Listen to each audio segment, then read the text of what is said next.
I'll talk a bit about my practice, and then I'm going to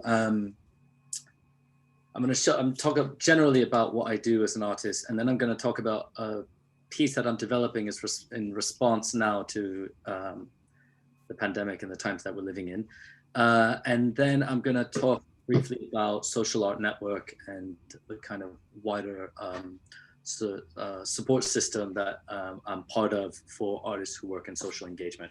So I have a second screen, which is why I look off to the other side sometimes.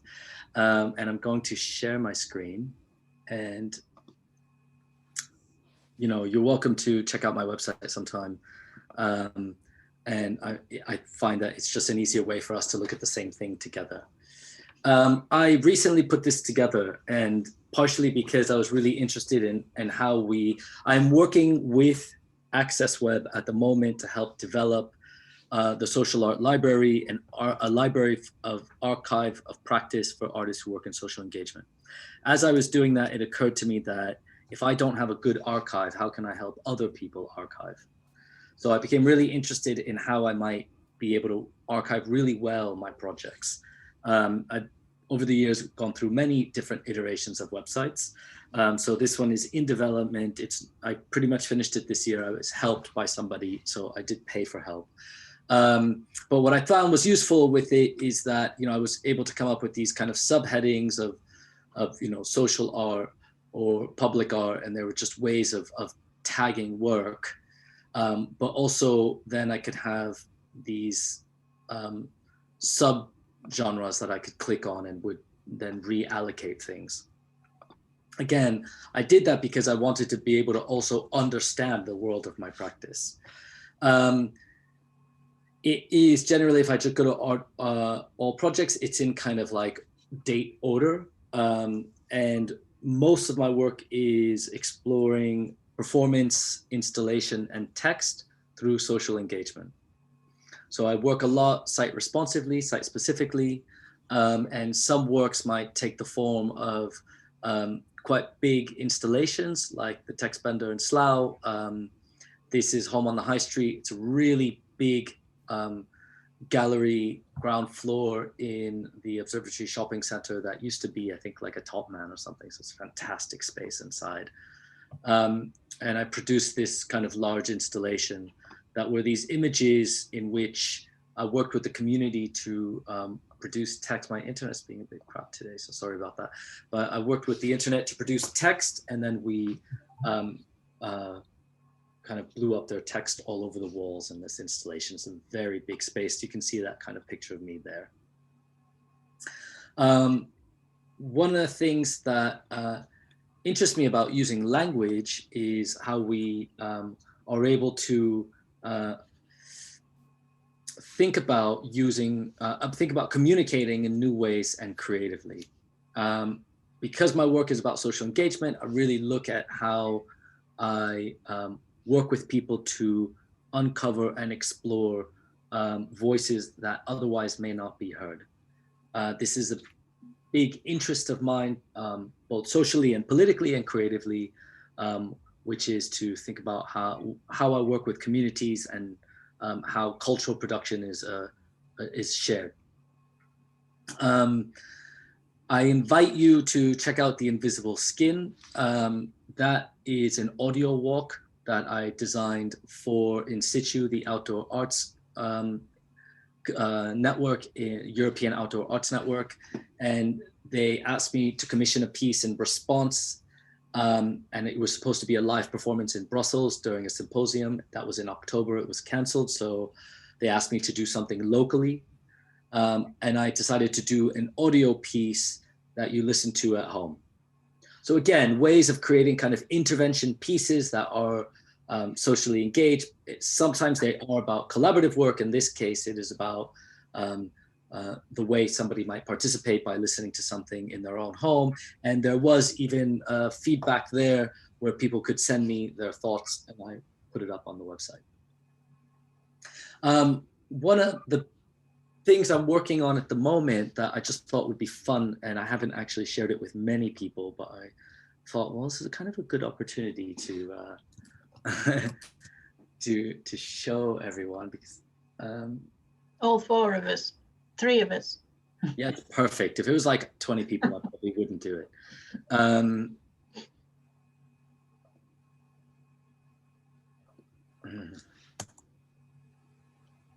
Gosh, this is going to be interesting. All right, I think that you should be able to see my PowerPoint now. Do you see that? Yeah. Yes. Cool. And if I do that, do you see it full screen? Yeah. Yes. Awesome. So this is an exhibition that I have coming up at the Horniman Museum and Gardens in South London. It is called Scrolled Life Stories from Birth Till Death. I worked with 4 different charity organizations, service users from a hospice to an asylum seekers hostel, people with chronic and long-term mental health needs, and people with physical disabilities. And I created a methodology in which we would tell a life story, both from your from your remembered past to your imagined future, and considering the ideal end. And we did it all through symbols. Now that is in development. Like, I just found out today that it's not, that we're still installing. The next 3 weeks I'm installing. So it's quite a big thing, because I've been, as you can imagine, like, I thought, well, 2 years in the making, and there you go. But it's supposed to open the 5th of December. I don't know if things will open the 5th of December, but we are installing, and it runs till March. So at some point it will open. The reason I show this is because it was an incredibly powerful learning experience to be able to work with people to tell a story through drawing. Not necessarily through the spoken word, although we did speak as a way to kind of arrive at the drawing. Sometimes they shared with me what they were drawing, sometimes they didn't. It was not a project about disclosure or voyeurism or exhibitionism. It was, it could be very private. You didn't have to tell me what you were drawing, but sometimes we shared in that drawing together if you were trying to explore something. Often they would tell me, and I think that was because sometimes it's nice to share the story. And it really was a powerful testament to what visual language can be. I was really inspired by things like petroglyphs and cave paintings and the way that we want to kind of make a mark to tell a story. I am now, have begun embarking on a tour. It hasn't started yet, but it's a socially engaged one-to-one performance tour that kicks off in a space like this.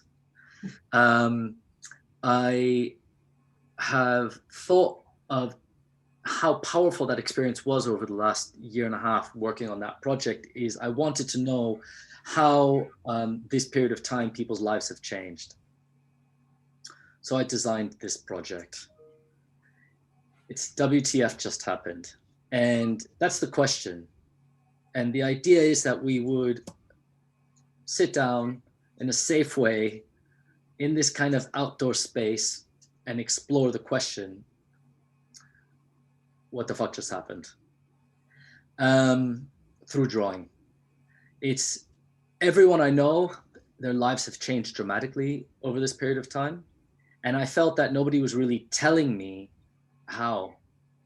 And I thought, well, this is a really good opportunity to create some work during a crisis like this that is safe, to continue to create art collaboratively, and to go on the road, when and if possible, of course.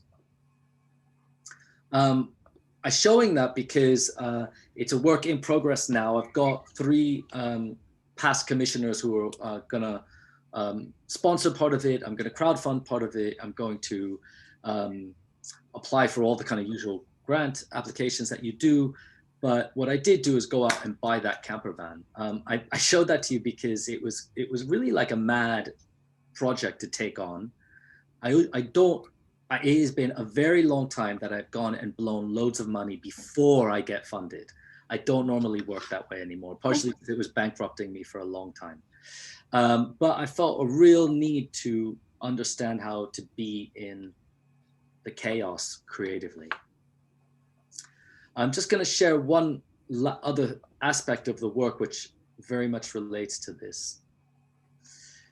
And this is Social Art Network. Now, one of the things I'm going to be doing is visiting some of the hubs of social art network. The project I just showed you, it's not about parking up on the street somewhere and just recruiting strangers.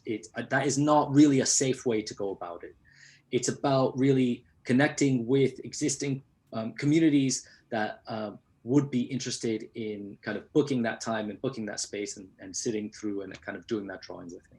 Social art network can be defined as a national mutual aid group for artists, curators, activists, scholars, organizations dedicated to social art.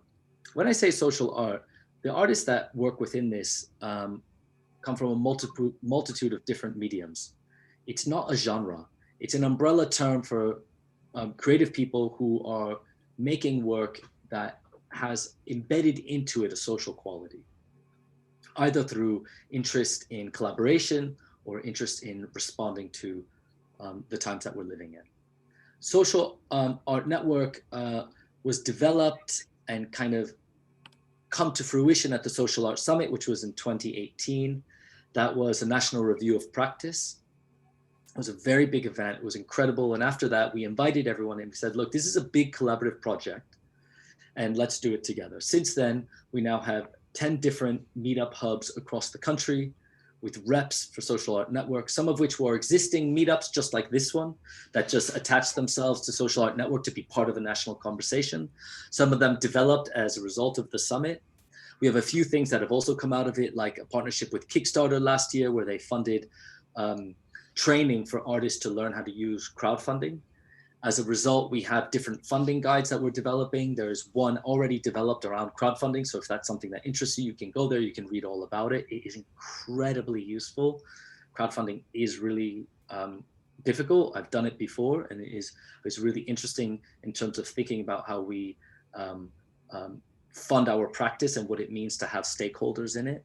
Social Art Publications was also launched last year, very simply by buying 100 ISBNs and beginning to register artist books out there. So we now have 3 books published last year and about 5 books coming out this year, a bit of a kind of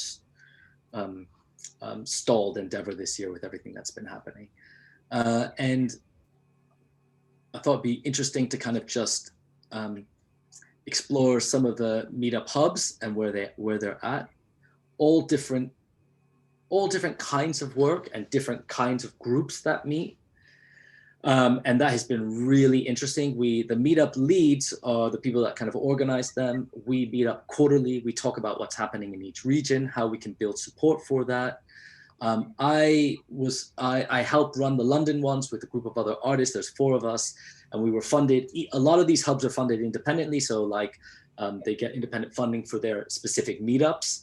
But they also can say they're part of Social Art Network, and that might help with your funding application. And London was funded this year to build digital content online. So we have, these are our meetups that we've been doing monthly. We used to never do it this way. And let me tell you, it was a lot of work to figure out. But what we did was we created these events, much like we're doing now, no different really. The only difference is that we went ahead and the presentation aspect of it, as if just this moment that's being recorded, we went and put it on, broadcast it on that we know. YouTube Live. So here it is, for example, Lucy Wright talking about the social library. This is just embedded, it's on YouTube. We had the list of speakers and we created something that was a shared document. This is just a Google Doc with a bunch of links and things that we talked about, but it's really useful because every time we come together and we do stuff like this, there's a lot of shared knowledge. And often we don't know how to hang on to that knowledge. So this was a way to think about archiving. That's what that was. And developing into that is a couple of things, which is our partnership now with the Social Art Library. Social Art Library is developed by Axisweb. I mentioned it before. It's really a beta version that's in development, and that we will have a version 2.0 that'll be like an app that will help you archive your process in real time. And that is really exciting. Loads of stuff coming up there. It's an incredible place, but This is nothing compared to what the dream is for it to be, which is a live archiving site, not just a repository, which is much more exciting. I'm going to show you something that is not officially out there yet. And this is the social artery. It is not really launched to the public because it is totally in its test platform. But basically, I like to explain it as like a mashup between Facebook and LinkedIn and Google Docs and all of these things. But it is like an alternative platform for artists to share. And all of this is in development. It has forums and it has groups, and it will have loads of other things into the future. It is just a test run at the moment. The reason that we are developing that is because we know right now that data is the most valuable commodity in the world. It's more valuable than oil. And every single one of us here gives it up for free every single day. Where can we go, especially artists, where IP is important to us, and be together and share and not have that be a funding revenue source for ad campaigns? So that is an important labor there. It is in its early stages, but it's something I'm really committed to. So I'm showing that because here's my work, my installation work, all these other things I might do there about social engagement, but actually my activist artist work is also about creating models of support. Social Art Network is a model of support, the Social Art Library, the Social Artery, and all of these things are about how we think about linking in with community. I put those out there also because they're offers to participate. And it's why I was interested in coming and chatting today, because in essence, what mutual aid is about keeping each other resilient when there aren't really enough systems in place to help us. So we help each other. So yeah, that's it. That's me. That's the stuff I thought I'd kind of throw out there today. I know that's a lot of information, so it's okay if you want to maybe get in touch with me, or if anything comes up that you want to ask from me later. So that's cool too. Thank you very much. That was so much information in such a kind of like succinct way. It was really, really inspiring as well. Thank you. And so many kind of like just I can't think of the word, like sorry, tired brain. So many sort of LinkedIn, like operating on different level type of things, like multi-level's the word I was looking for. Yeah, like operating on such a kind of multi-level basis. It's fascinating. Yeah, in a way, I think that one of the things that this year has really taught us is how interconnected we are. Especially, I think you really realize that when suddenly you can't be connected, and how in order for us creative people to stay resilient and to be able to continue operating, how can we really support each other? What are the ways that we can support each other, especially as funding gets a bit more strangled and everyone struggles to survive. Everyone struggles to really like make the ends meet. We exist generally outside of this kind of market gallery structure where the big bucks are. We might not even be interested in that. I mean, I'm definitely not interested in that. But then what do you do, and how do you survive, and how do you help each other? I mean, you know, Alice hosting these events is really just one of the ways as well. Yeah, I mean, effectively it is like a mutual aid type of setup, really. You know, I call it peer support, but in my mind they're like pretty synonymous sort of things, really. I don't know if you think there's a difference between those terms. I'm just getting into semantics, really, but are they like the same thing? Peer support, mutual aid? Is there a difference, do you think? It's interesting. That's a good question. No one's asked me that before. I imagine, and the way I would kind of unpack it for myself is that a peer support, a mutual aid group might be a bit more diverse than a peer support group, because you can have people that sit outside your direct professional realm. And one of the things that I've found with a lot of people who work in kind of civic action is that they do incredible works of art and they use art to mobilize people, but they're not artists. And then sometimes artists are creating these works where you're like, That's amazing. Is that art? Like I have to like wrap my head around that, and I think those blurred boundaries and maybe is how we move into like mutual aid. Yeah. Yeah, I suppose it's making me think of like Leeds Creative Time Bank and models like that. As I suppose it's creative time bank. You know, it's the same kind of thing of like defining it as creativity, but I suppose it is that sort of mutual aid type of thing where, but in a more structured way, maybe the time bank, because you've got the kind of. Do you know about these creative time bank or other similar things? I know about time banks, but not the Leeds Creative Time Bank. Tell me more about it.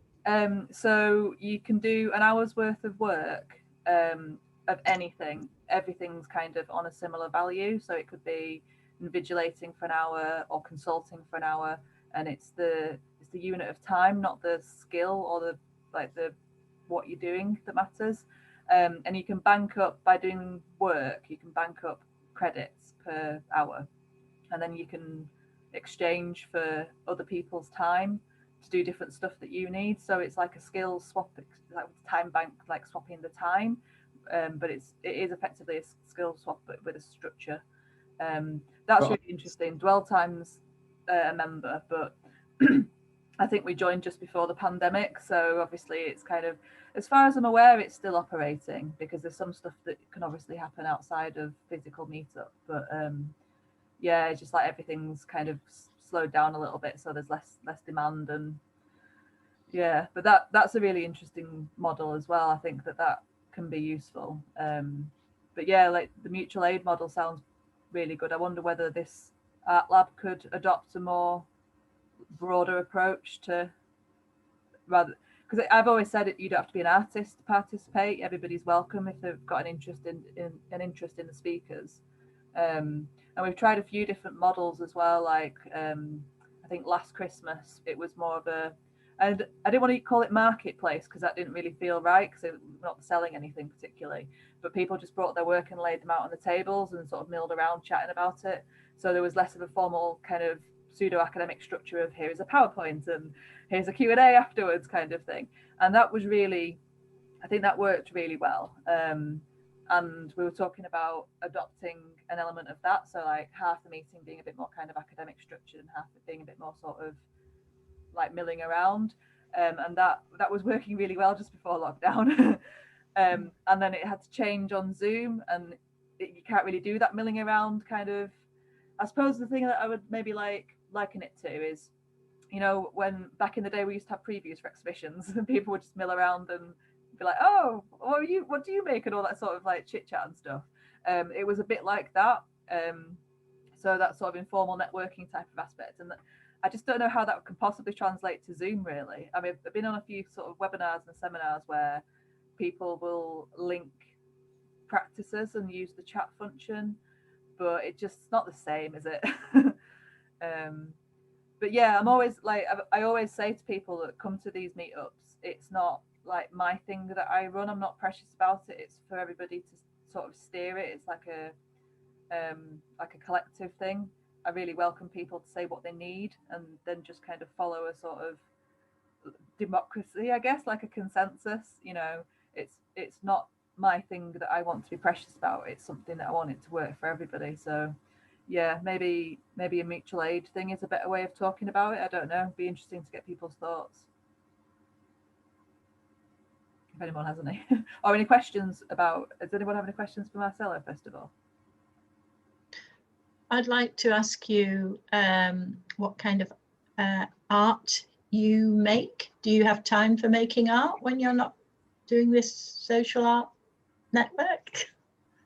I mean,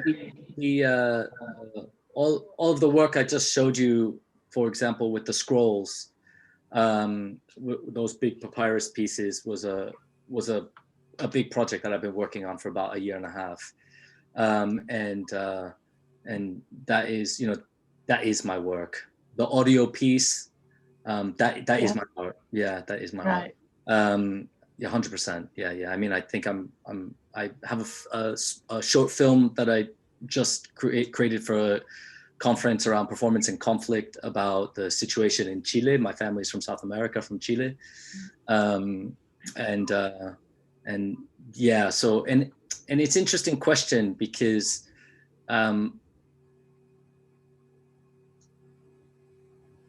One of the things that the Arts Council officer that funded the summit asked was how do we define the work that we do as art as well.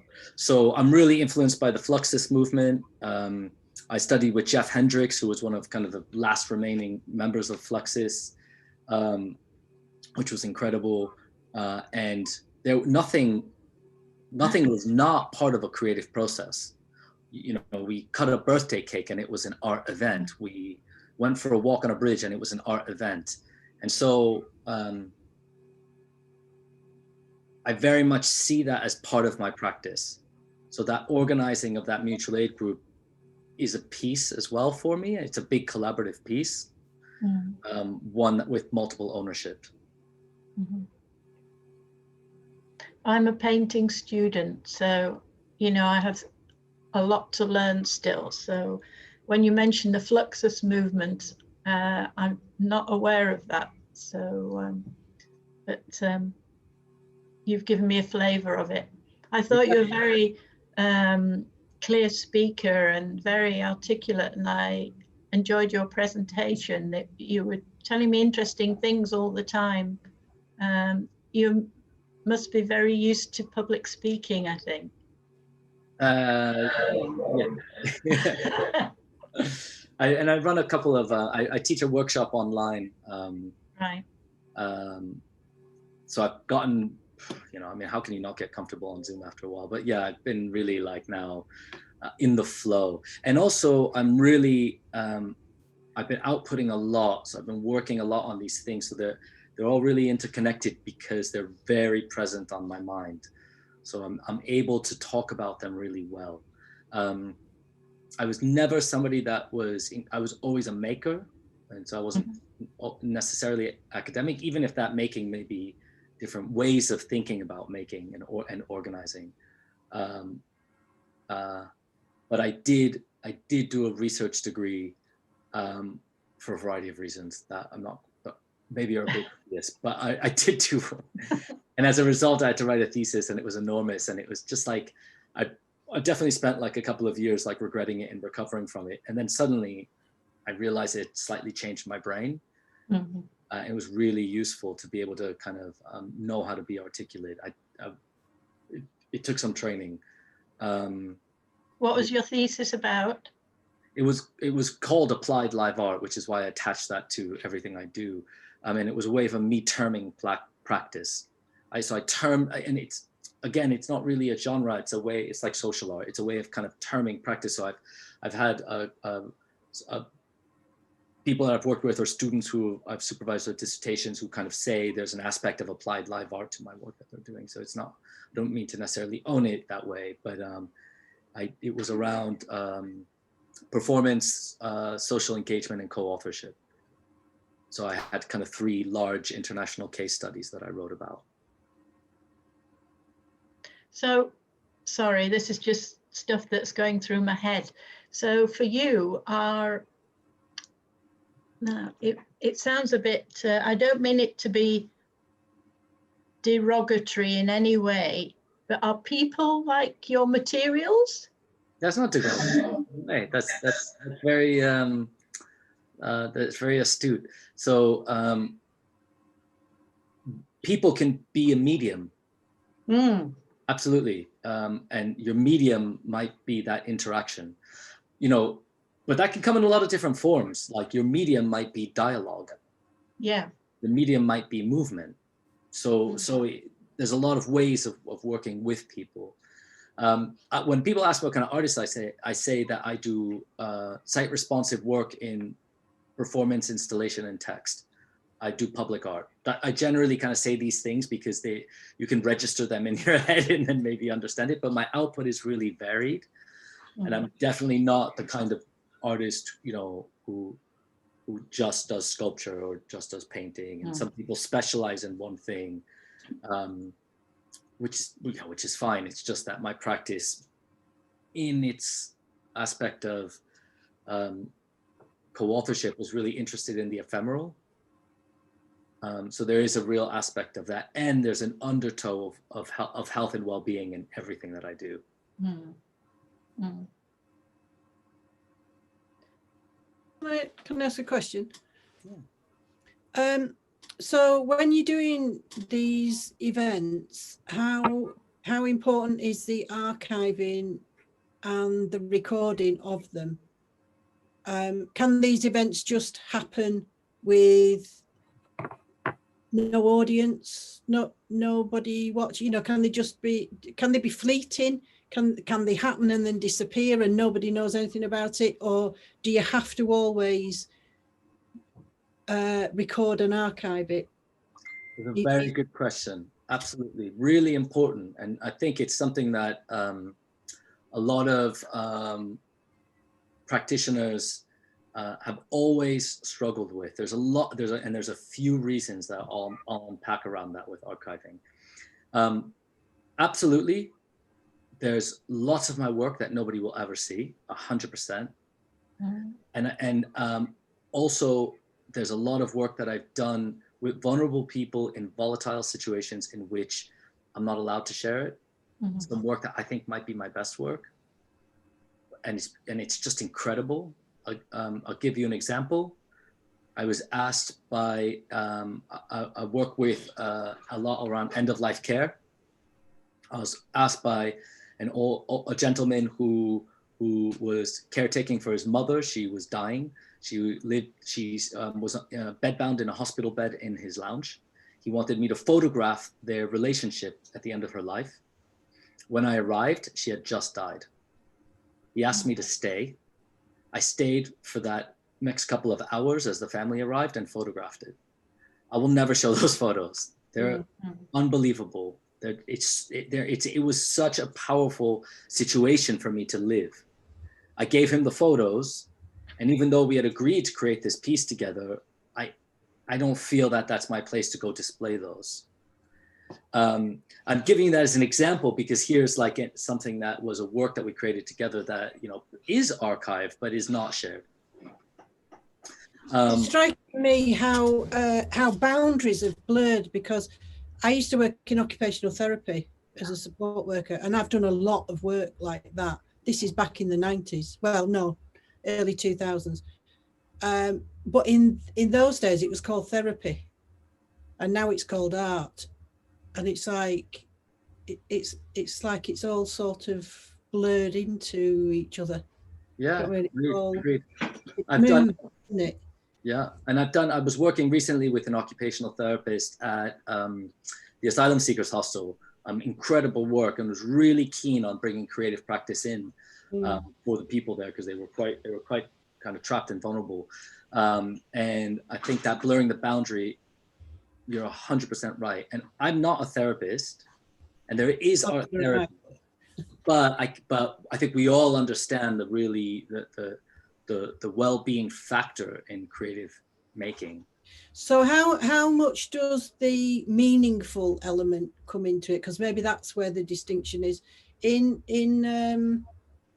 occupational therapy, it's meaningful activity to enhance well-being and to enable people to get the best out of their life. How is it? Maybe the approach to that's different. So you're approaching it as a project, as a short-term thing, or maybe not? I don't think the work is necessarily always short-term. Sometimes I know artists who embed themselves in communities and, you know, buy a house, live there, and that becomes their life, and their life is their work 100%. I mean, I can the Portland Inn project in Stoke-on-Trent, where a community thing, 100%, and Anna Frances bought into that area, bought a house for £1, you know, into this area they wanted to demolish, and then turn the pub into a community art center, and, you know, and he's living that redevelopment, you know, then that is a long-term kind of commitment. But I do think that it is the individual creating the work, the lens that they bring to it. And I mentioned this earlier. Sometimes I come across community activists doing work that I think is an artwork, and they're not seeing it as artwork. And then sometimes I look at artwork and I'm a bit confused, and I'm like, okay, I can see what you're doing. How is that art exactly absolutely, those boundaries do become blurred, but it is the intent. I studied visual arts. I did painting and drawing and sculpture, and I really kind of honed those skills myself. And then I brought those skills into a new way of working. Yeah. I'm going to link that to one last thing about archiving. Why I think this work is important too. And I'm not saying this work like, I'm not tooting my own horn, by the way. I'm talking about work that thinks about ways of working with people, is because the art world, when we think the art world, if you ask people about the art world, there is a kind of bipolar aspect to it. There is the capitalist market system of things like Damien Hirst decorating a skull with diamonds and making the most expensive art piece in the world. That is one thing. And then there's like this other aspect of art making, which, you know, you just mentioned in terms of like how creativity might be brought into occupational therapy spaces. And you know, we think of art as something we should all do because there's a lot of well-being in it, right? 100%. But those are real polar opposite spaces to inhabit, yet we all call it all art. Mm-hmm. The archive becomes important because in the work that I do, the archive is not a marketable object. I'm not selling my photographs. I'm not selling my videos, the slideshows, the materials. That isn't, the value is not in that object. It's not for sale. And that's a big difference. The reason is because in this world that we live in, there's two places right now where people with money hide money. One is real estate. Two is art. Art is one of the only industries that is unregulated. It's outrageous. The amount of millions people pump into art pieces, and they drive these prices up. Oh, Van Gogh sold for the X millions pounds. No, that's out. Do you think Van Gogh wanted that? It's outrageous. And here is a big tension around the archive and what that means in this kind of era of material culture that we're living in, where we don't really want to subscribe to that. So it becomes quite a big political kind of social move to then say, well, you know what, you can't buy what I'm producing that way. Yeah. What does that mean? You upset a system, and I quite like that.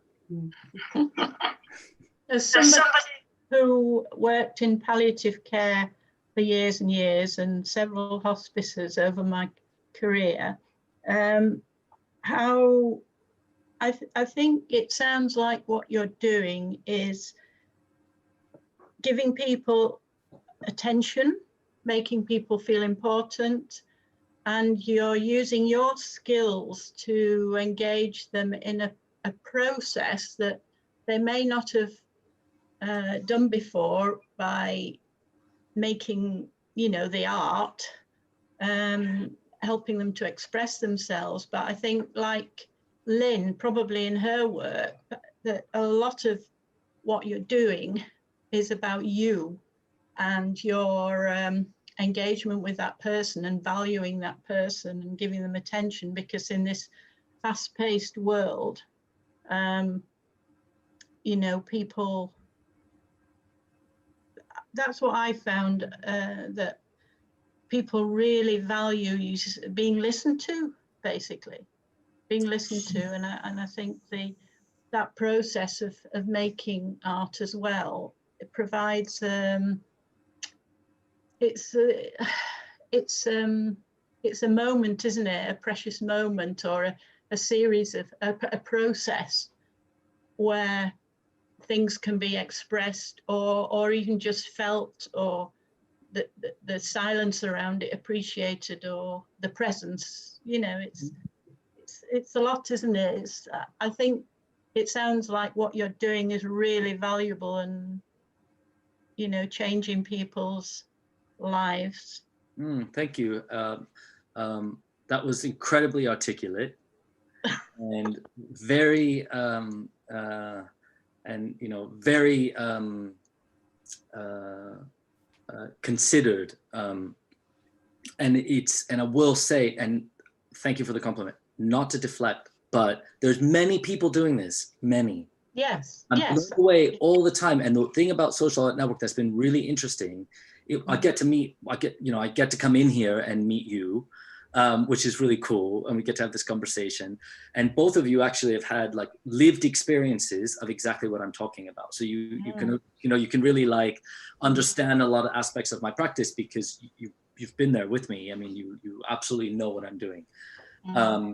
And there's lots of different ways people are working. And I find that super inspiring because I learn a lot. And for a long time, the reason that I dedicated a lot of energy into building that up was because I felt that I was working in a silo. And I felt like I just didn't know who else was out there and what they were doing. And I just wanted to know. And that can happen. What is great is to kind of have the local support and know who's there, but then also sort of throw the net out there and say, wow, God, there's incredible things happening across the country. I'm UK based. I've been UK based for a long time. I'm permanent resident. I just got approved for my citizenship. I'm not going anywhere, you know? So I became really dedicated to like building this kind of dialogue everywhere because we also need support. The other thing is that in this work, as you both know, with the lines of work that you've done in the past as well, there can be times that it's tough and it's really lonely and you really don't know if this is the right thing to do. Well, it's not everybody that can deal with death. Yeah. Well, I think probably most people are not so good at it. I mean, interesting that you, like, weirdly, I've become a bit of a death expert. It was not my intention. But, you know, yeah, and it does help you, it helps inspire you and just to keep going. That to me is really important. That to me is everything because it is what brings about social change.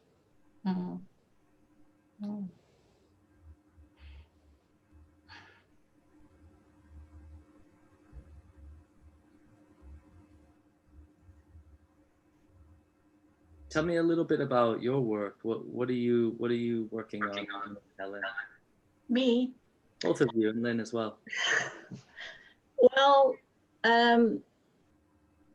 yeah, I'm studying painting with the Open College of Arts. So it's rare that I meet other students, but I like working on my own.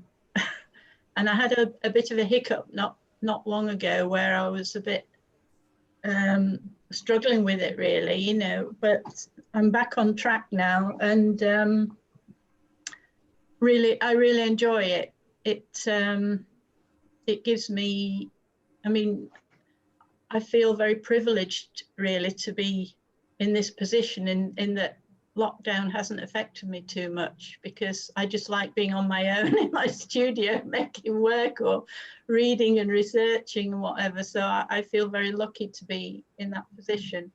But the course is taking me on all sorts of weird and wonderful journeys and I'm learning all sorts of stuff.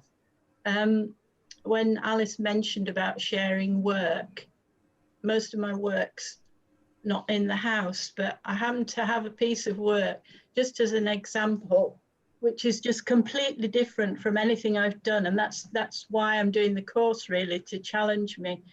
I started off painting watercolors like a lot of retired people do. But I made this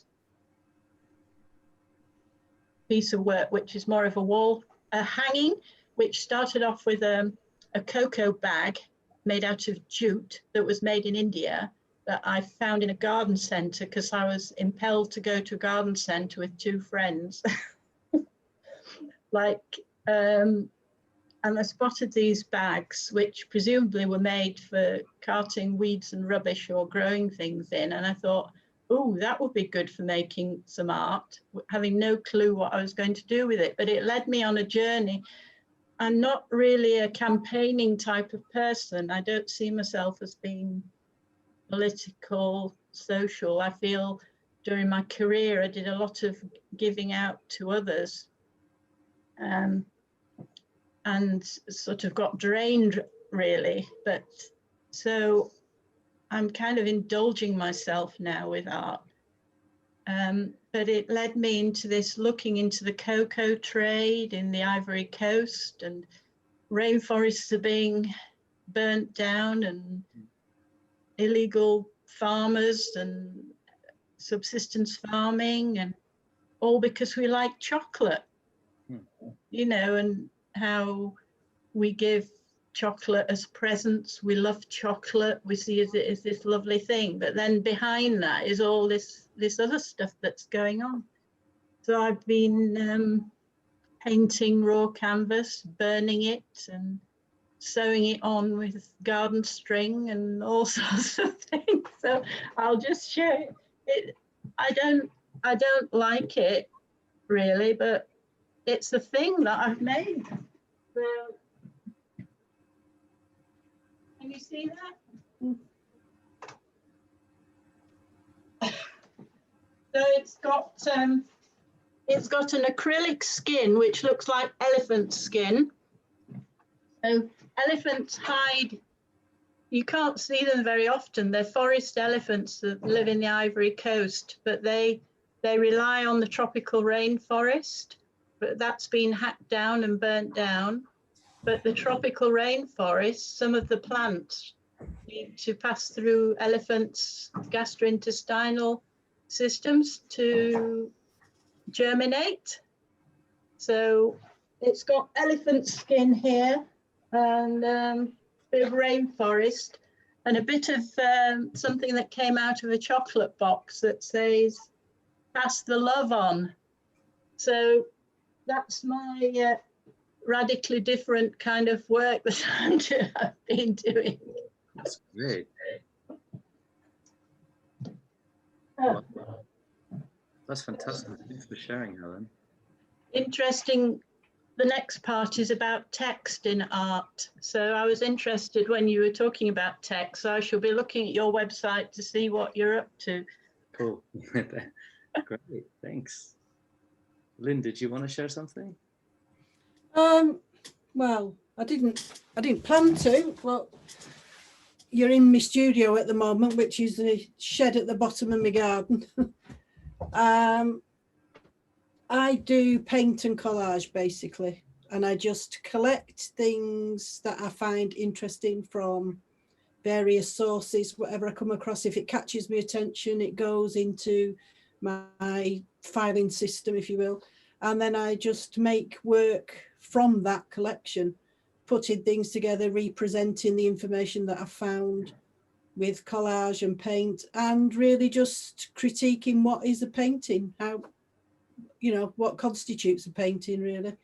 And this one behind me there, I don't know if you can see it, I mean, I haven't got, is like a collaborative thing that I'm doing with, I did with a fellow student. I've just completed an MA, and when lockdown first hit, we got thrown out the studio, so we did a collaborative painting together over Zoom. So I started painting it, and she was saying, no, put a bit of blue there and scratch that bit, and that was as far as we go. So if you want to, that's on Instagram if you want to see it. What's your Instagram account, Lynn? Lynn Shaw Art, Lyne Shaw, SHAW Art. Don't look at my website. Apparently there's something wrong with it. I need to go in the back room and tidy it up a bit. I don't know what's happened. That's something I need to do, set up a website. Yeah, they just bore me, and I've got to sit there fiddling around with it, and then I get fed up, and I've clicked some button that I shouldn't have done, and apparently I've just got a question mark on a page instead of a load of work. So thanks for sharing that, Lynn. That was really great to see. And also, I hadn't heard of live art making collaboration via Zoom. That was really cool to hear about. I love it. Yeah. Absolutely. it seemed logical to do it that way.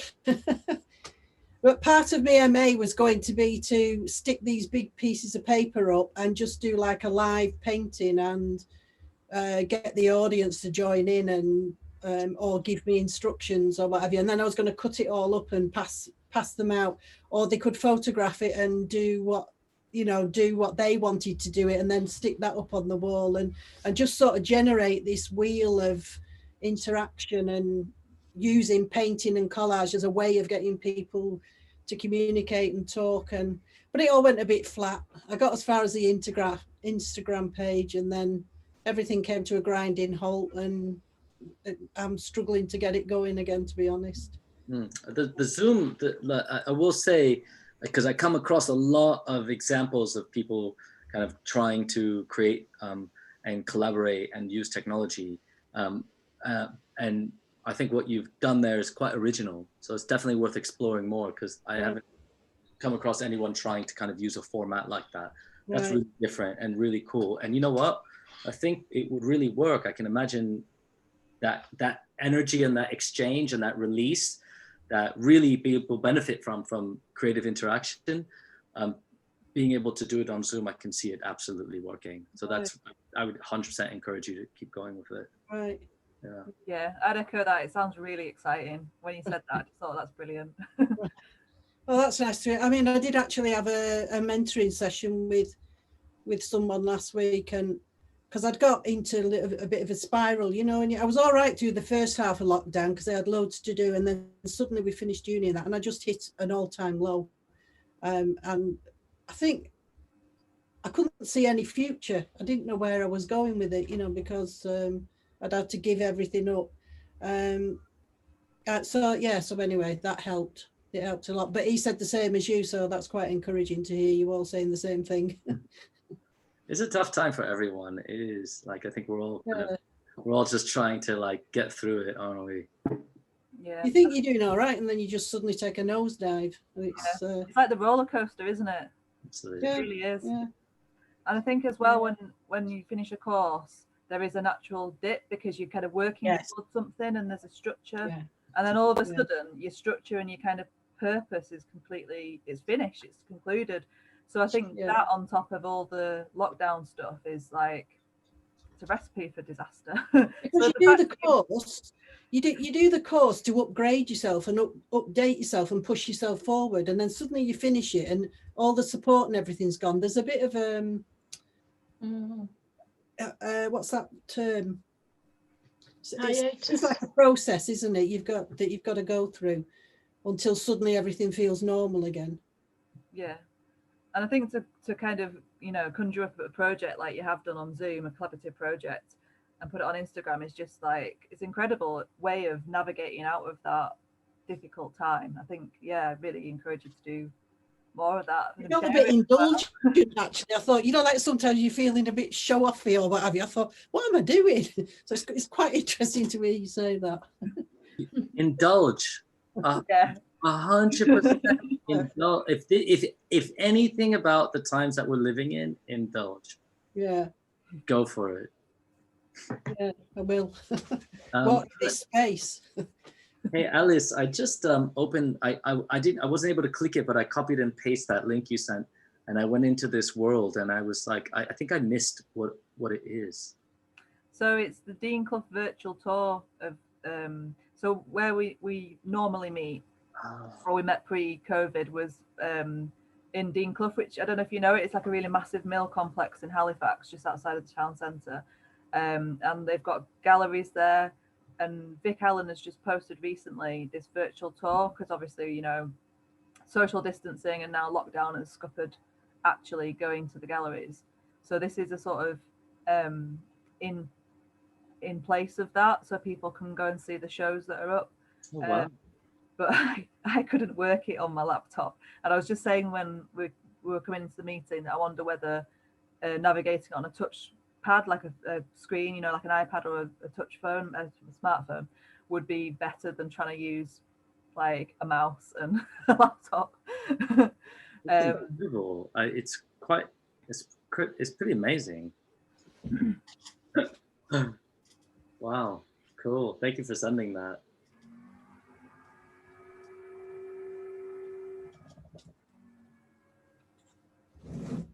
So do you have any? Oh, Lynn's gone now. I was going to ask her a question. Well, I'm still here. I'm just letting my dog out. Oh, right. Do you have a sort of, I don't know what the word is, ambition, goal, vision for your future in art? What would you like to be doing? Just carry on doing what I'm doing and to have an excuse to do it, really. So I just want to feel fulfilled by it. I just want to be able to carry on doing it, really. And earning some money would be good. Mm. I'm not particularly driven by money, but yeah, a little bit would be good. Yeah, how about yourself? What do you want to do with it? I don't know. I think I'll be a different person by the time I get to the end of it. Oh, that's the magic of it, you see. Yeah. It sort of creeps up on you and changes you when you're not looking. Mm. Yeah. It's quite nice looking back at the process and the kind of progress that you've made as well. Like, I sometimes look back about like some of the I did a review of the work that I've made involving food and food packaging throughout the years, and how my practice has shifted. I think it's quite a useful process to look at process, if that makes sense, like that kind of, which is what I find really interesting about talks like this, when either I'm put in a position to give a sort of biographical type of talk, or other artists come and give a talk, is to see that progression as well. Not the reason that it's not an essential thing of Art Lab to do kind of biographical how the process has happened, but it's interesting to see how someone starts off in with certain interests, and how those develop, and how different things like life experiences or studies impact it. It's yeah, and how life-changing it is as well. That's one thing that I'm really fascinated about, is how it's that old adage, isn't it? It's like art is life and life is art, but how life impacts art and how art impacts life. And what you were saying, Lynn, about being fulfilled as well, I think is such a really important thing. Yeah, I think that's probably a big drive for a lot of people as well, isn't it? Like why we do it. We don't do it for the money. Let's be honest. We're in the wrong sector for the money, aren't we? There is like a biological need to do it, though, isn't there? I think for most of them, there is like, it's hard to say what it is, but it's something integral to you as a human being, I think, that makes us want to do it. Yeah, I think so too. And that idea of constantly changing and evolving, it's always, I feel like every kind of project that I output, especially some of the kind of larger ones, I go through a big like emotional journey, and then I come out on the other side and I've become this other person, and I'm like, oh, how many people am I gonna like become? I feel like it's the Russian doll, and it's just opened it up and this other one came out. But I guess that's just the nature of it. And also, not everybody's driven to maybe think that way, or take those risks, or have those sensibilities. And I think a lot, as you might, Helen might have also come across, is a lot of people sort of reach the end of their life and they wonder, like, what have they done? And actually art making then becomes quite an important thing, because it's really like about legacy, and you're creating something, and you're kind of making your mark, and your story's being told. And yeah, so there's so much around. Well, I think that's why I was interested in the drawing project, kind of harking back to things like petroglyphs and cave paintings, and the very early way that we made marks. And it could help us understand the world, but also tell our story without wanting to like. And also that it doesn't have to be precious. It doesn't have to, it's not about the skills and how well you can do something. It's about doing it. Yes. I think that's why the brush strokes in my work are just like a swipe of a brush, and people will say, yeah, but that's just, I can do that, and yes, you can do that. Yeah. Anyone can do it. That's the point. I mean, it's not precious. We're all just do it. Just engage with it.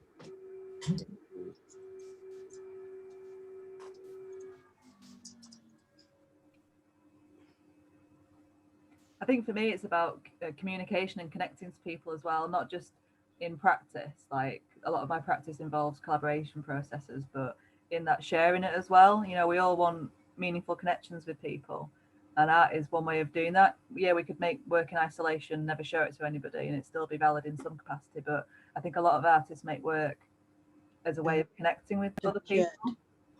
I think that's, if people I suppose you're talking about kind of meaning of life and, you know, existentialism and stuff like that. It's like, why are we here? And connection is up there of like the things that people value, I guess. So art making practice is possibly one of those kind of meaningful type of making meaning, having meaning in life. I don't know. I'm sure someone can articulate much better than me. Sorry, Liz. It's like a conversation though, isn't it? It's like it's just a visual way of communicating. So if you talk to someone and someone doesn't respond, it's like, oh, it's the same with you, with your work. If you put it out there and nobody sees it or nobody responds to it, it's like a conversation that's gone nowhere, isn't it? It's not completed the circle unless it's seen or shared. Or that's why I like Instagram. I think that's why a lot of people like Instagram, because you can put it out there and share it. It's and get some sort of connection with other people. Yeah, I like Instagram as well, because obviously it's got the visual basis, but then people do comment and respond and have the dialogue. I think that there's definitely, you know, pros to doing projects on Instagram. I think there's some friends of mine that do a project called Glint Project. It's like a Instagram takeover. Glint Project. All right. And I was talking about it in a different context as an example of something that I really liked Instagram for, because they get artists to take over their account. All right. So it's not just, so some Instagram accounts, maybe they'll kind of find various different artists or they'll use a hashtag, but this one, I think they give the artists the login type of details, and then the artist uses it a bit like a digital residency. Right. And I really like that model. It just seems like a really kind of like nice dynamic way of sharing practice. I guess so Dwell Time has a Twitter and a Facebook, and I've been reluctant to set up its own sorry if people aren't aware of Dwell Time, it's the arts publication reflecting on mental well-being that I co-curate, and it's lots of visual content that could have its own Instagram account, and we haven't done its own Instagram account yet, and I haven't posted a huge amount of stuff on my own profile, and it's something that I've been thinking about doing, but I'm just mindful about like extra levels of admin. You know, having all these like multiple like logging in, logging out. But yeah, I don't know. And then Art Lab as well, you know, we could set up an Instagram for Art Lab and have it as a collectively run thing. There's all sorts of possibilities for that. I guess it's that sort of what people want and want to invest time in, really. Trouble is, you can spend more time on social media than you are on making art. Yeah. Unless you make the social media your artwork, and then it's kind of Yeah. But yeah, sometimes it does like suck hours out of your life, doesn't it? Yeah, it's a massive amount of admin. I'm gonna have to go soon, but I want to first of all, I want to thank Alice for inviting me. It's really great to meet you, Helen and Lynn, and also hear about the work that you're doing, and just how much your life experiences have really kind of resonated with a lot of the work that I do, which was really great. So thank you for sharing that as well. And just throw the invitation out there to stay connected via Social Art Network, because I think a lot of the kind of meetup and the conversation is these groups that are happening all across the country in a lot of different formats. And there are some artists who are more interested in arts and social engagement. Obviously, not every artist is going to be, but that is a place where if you want to kind of learn more about it, you can just tap into. Thank you. Yeah, thanks for coming in and sharing. It's been really, really inspiring. Thank you. And thanks Helen. Can I just ask what you said about the books? You said you were building up an archive of books on the social engagement books? The social art publications, yeah. So basically it's artists who are publishing books that are somehow around socially engaged practice.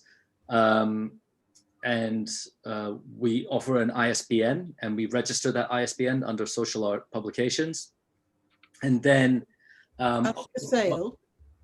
One of a lot of the artists kind of do it. The artist kind of sends it to print and you know, has different ways in which they distribute. But one of the ways is through Social Art Network and also through Unbound. So Unbound is the bookshop for the Live Art Development Agency, and they partner with Social Art Network to stock the books of social art publications. So yeah, it's a process. There's more info on the website if you're interested. Thank you. Yeah, no worries. Cool. That was really interesting. Thanks. Great. I'm gonna head off. Thanks, Alice. Thanks, so Helen. much. Really appreciate it. Nice to see you. I'll see you later. Bye. Thank you.